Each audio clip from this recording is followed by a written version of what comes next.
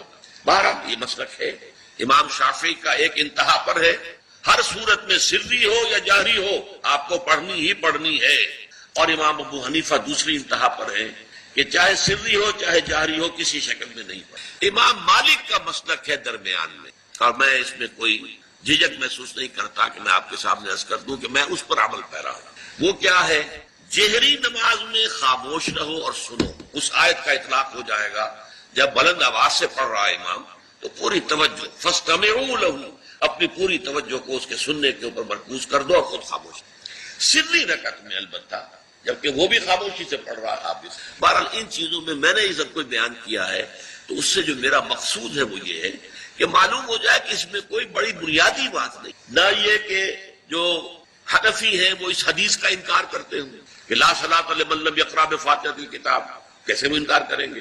اور نہ ہی کوئی جو حنبلی ہے یا اہل حدیث ہے وہ قرآن کی اس آیت کا اختلاف سے جو ہے وہ اختلاف کر سکتا ہے کہ اذا قرئ القرآن فاستمعوا له وانصتوا.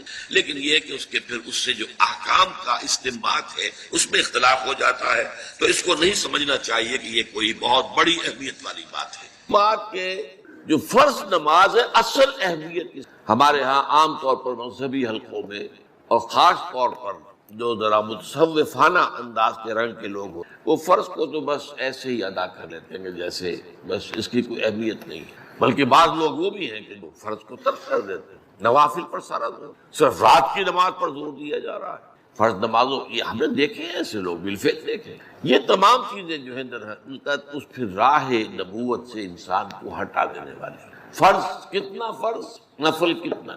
نوافل کے بارے میں جو ہے شریعت سے ثابت ہے وہ تہجد بھی نافلۃ لک حضور کے لیے تو لازم تھی، باقی کے لیے لازم. جو قیام اللیل شروع میں تھا وہ لازم نہیں. ہاں رمضان مبارک میں اس کی تشریق ہے، وہ خاص ایک مہینہ ہے، اس میں دن میں کھانا پینا جو ہے وہ حرام کیا گیا. تو رات کو 2/3 رات یا 1/3 کم سے کم 1/3 رات جاگو اللہ کے قرآن کے ساتھ، اللہ کی کتاب کے ساتھ. تو یہ اصل میں جو توازن ہے یہ جو ہے بہت ضروری. ارأیت اذا صلیت الصلوات المکتوبات، حضور آپ نے دیکھا، غور فرمائیے کہ اگر میں جو فرض نمازیں ہیں وہ ادا کروں.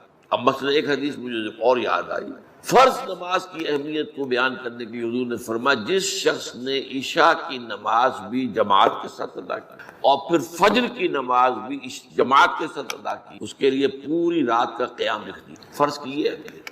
تو اذا صلیت المکتوبات صلوات المکتوبات وصمت رمضان، اور میں روزہ بھی رمضان کے روزے رکھ لوں. باقی روزہ رکھنا آپ کی مرضی پر ہے، رکھیں ٹھیک ہے، لیکن وہ لازم نہیں ہے. نجات کے لیے لازم جو بیس لائن ہے وہ جو عبادات فرض، اس کے بعد جتنا آدمی اضافہ کر سکے. حالات کو بھی دیکھیں، بعض حالات ایسے ہوں گے کہ اس میں اصل اہمیت جہاد کی ہو جائے گی، قتال کی. اب ایسا حال بھی ہو سکتا ہے کہ اسلامی نظام قائم ہے، اسلامی حکومت قائم ہے، نظام خلافت قائم ہے، تو اب قتال کا معاملہ جو وہ حکومت کے ذمہ ہے، حکومت انتظام کرے گی. اگر کہیں 10,000 آدمی چاہیے، 10,000 آدمی نکل آئے چل جانے کے لیے، تو باقی آرام سے گھر میں سوئیں یا نوافل پڑھیں، ساری رات کھڑے رہے، ٹھیک ہے. یہ تقرب بالنوافل کا موقع ہوگا. لیکن اگر اللہ کا دین جو ہے وہ مغلوب ہے، پامال ہے، اسے پاؤں تلے رودا جا رہا ہے، شریعت کی دھجیاں بکھیری جا رہی ہیں، عوامر کا استہزاء ہو رہا ہے اور جو منکرات ہیں ان کی تبلیغ ہو رہی ہے، اس وقت آدمی نوافل میں لگا رہے، وہاں تو فرض ہو جائے گا. امر بالمعروف نہی عن المنکر، جہاد، اس کی جو بھی تقاضے ہوں، اس وقت سارے تقاضے اس کو بیان کرنے کا موقع نہیں ہے. اس اصل شے کو، اس فرض کو ترک کر کے نوافل میں لگیں گے، یہ نوافل منہ پر دے مارے جائے. اس کو بہت زیادہ نمایاں کرنے کے لیے میں مثال دیتا ہوں. ذرا سوچئے، جب دامن احد میں معرکہ جاری تھا اور صحابہ کی جان پر بنی ہوئی تھی، خود حضور کی جان پر بنی ہوئی، آپ کو معلوم ہے آپ زخمی ہوئے ہیں اور اتنا خون آپ کا بہہ گیا ہے کہ آپ بے ہوش ہو گئے اور خبر اڑ گئی کہ آپ کا تو انتقال ہو گیا، شہید ہو گئے. اس وقت اگر کوئی شخص مسجد نبی میں بیٹھا ہوا درود کی تسبیح پڑھ رہا ہو یا کوئی اور نوافل ادا کر رہا ہو یا قرآن پڑھ رہا ہو، اس کے بارے میں کیا حکم ہے؟ پکا منافق ہے. حالانکہ کام تو وہ اچھے کر رہا ہے. درود کی کتنی فضیلت آئی ہے اور نوافل ہے، یا قرآن کا پڑھنے کا ایک ایک حرف کا 10 نیک ثواب ہے.